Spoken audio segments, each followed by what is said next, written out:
10 సంవత్సరాలు. ఇప్పుడు అదే తెలంగాణలో ఒక పెద్ద సమస్య. ఈ ముసాయిదా చర్చ జరుగుతున్నప్పుడు ప్రతిసారి పెద్ద ఎత్తున చర్చకు వస్తున్న అంశం ఇదే. పహానీ మళ్ళీ రాస్తారా, పహానీలో సాగుదారు కాలం ఉంటుందా, ఉండమని పెట్టారా అని అడుగుతున్నారు. ఇలా 2 విషయాలు మనం స్పష్టత ఇవ్వాలి. ముసాయిదాలో 2020లో చట్టంలో లేని విధంగా గ్రామ రెవెన్యూ లెక్కలు కూడా రాయాలి అని ఈ చట్టంలో ఉంది. పహానీ కూడా ఒక గ్రామ రెవెన్యూ లెక్క. అంటే ఈ ముసాయిదా గనక చట్టం అయితే మళ్ళీ పహానీ రాయాల్సిన అవసరం ఏర్పడుతుంది.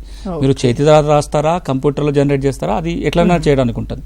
ఒకసారి పహానీ రాయాలని చట్టం చెప్పినాక పహానీలో ఏముంటుంది రాయాలి.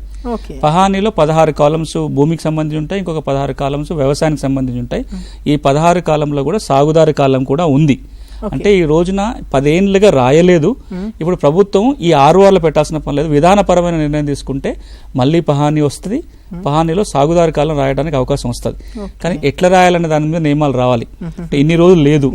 ఈ రోజున పట్టాదారు ఒకడు ఉండి సాగు చేసుకునే వ్యక్తి ఎవరు వేరే వాళ్ళు ఉన్నట్లయితే వాళ్ళని ఎట్లా గుర్తిస్తారు, ఎట్లా సాగుదారి కాలం ఎక్కుతారు అనే దాని మీద ఇంకా ప్రభుత్వం నిర్ణయం తీసుకోవాలి. దాని మీద గైడ్ లైన్స్ రావాల్సిన అవసరం ఉంటుంది. ఇంకొక విషయం సార్, ఈ చట్ట పరిధికి సంబంధించి అప్పీల్ వ్యవస్థ ఎలా ఉండబోతుంది?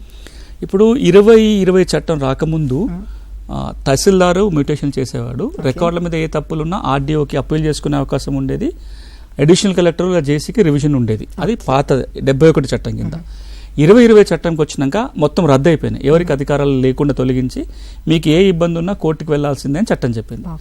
ఈ ముసాయిదా ఏమంటుందంటే 5 అంచెల వ్యవస్థని సృష్టించే ప్రయత్నం జరుగుతుంది. ఈ ముసాయిదాలో తహసీల్దారు, ఆర్డీఓ మ్యూటేషన్లు చేస్తారు.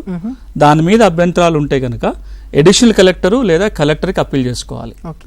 సెకండ్ అప్పీల్ వాళ్ళ తీర్పుల మీద కూడా అభ్యంతరం ఉంటే CCLAకి, చీఫ్ కమిషనర్ ల్యాండ్ అడ్మినిస్ట్రేషన్కి అప్పీల్ చేసుకోవడానికి ఉంటుంది.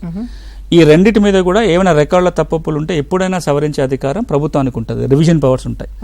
సో ఈ 3 అంచెలు ఉంటాయి కింద మ్యూటేషన్ కాకుండా. సో ఈ చట్టం గనక వస్తే 2 అంచెల అప్పీల్ వ్యవస్థ అందుబాటులోకి వస్తుంది. రెవెన్యూ రికార్డుల్లో ఉన్న తప్పుల సవరణకి కోర్టుకు పోవాల్సిన అవసరం ఉండదు.